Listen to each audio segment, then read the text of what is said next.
Assalamualaikum warahmatullahi wabarakatuh. Perkenalkan, nama saya Viola Saputri dengan NIM 2516040002. Saya berasal dari kelas Aksya A.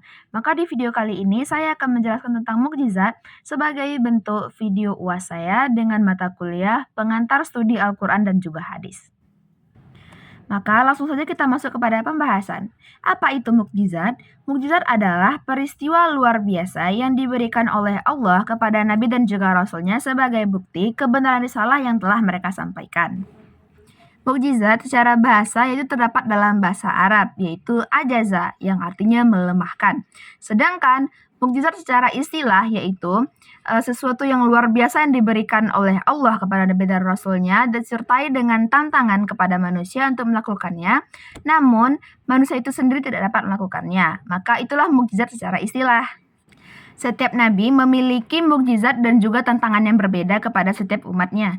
Maka di video ini saya akan membahas 3 nabi dengan 3 mukjizat yang berbeda.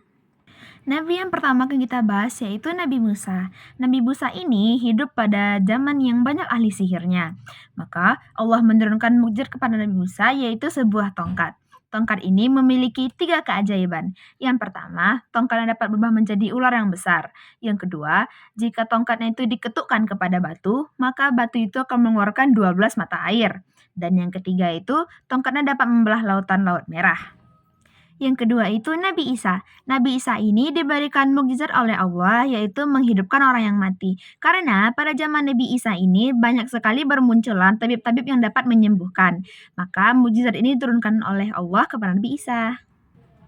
Dan yang ketiga yaitu Nabi Muhammad SAW.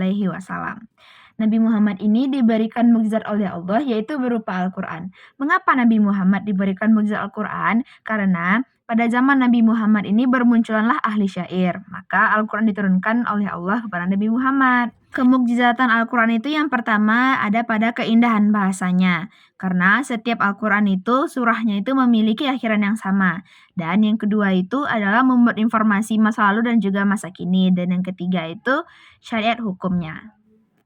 Mukjizat memiliki beberapa tujuan utama. Yang pertama, untuk membuktikan bahwa seorang nabi benar-benar utusan Allah.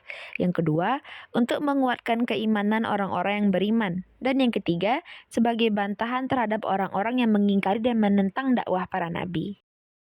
Bentuk-bentuk mukjizat Al-Quran yaitu yang pertama mukjizat bahasa dan sastra. Keindahan bahasa, susunan kalimat, dan gaya bahasa Al-Quran tidak dapat ditandingi oleh manusia. Yang kedua, mukjizat ilmiah. Al-Quran membuat isyarat ilmu pengetahuan yang baru terbukti kebenarannya di era modern. Yang ketiga, mukjizat hukum dan syariat. Aturan dalam Al-Quran adil dan seimbang dan relevan untuk semua zaman. Yang keempat, mukjizat berita gaib dan juga sejarah. Al-Quran mengungkap peristiwa masa lalu dan prediksi masa depan yang terbukti benar. Dan yang kelima, mukjizat terjaga keasliannya. Al-Quran terpelihara keutuhannya sejak diturunkan hingga kini tanpa perubahan. Korelasi mukjizat Al-Quran saat ini yaitu mukjizat Al-Quran tetap relevan hingga saat ini karena kandungannya sejalan dengan perkembangan ilmu pengetahuan modern, nilai-nilainya yang mampu menjawab krisis moral dan sosial masyarakat, serta ajarannya memberikan pedoman hidup yang universal dan berlaku sepanjang zaman. Kesimpulannya yaitu mukjizat Al-Quran merupakan bukti nyata bahwa Al-Quran adalah wahyu Allah yang diturunkan kepada Nabi Muhammad.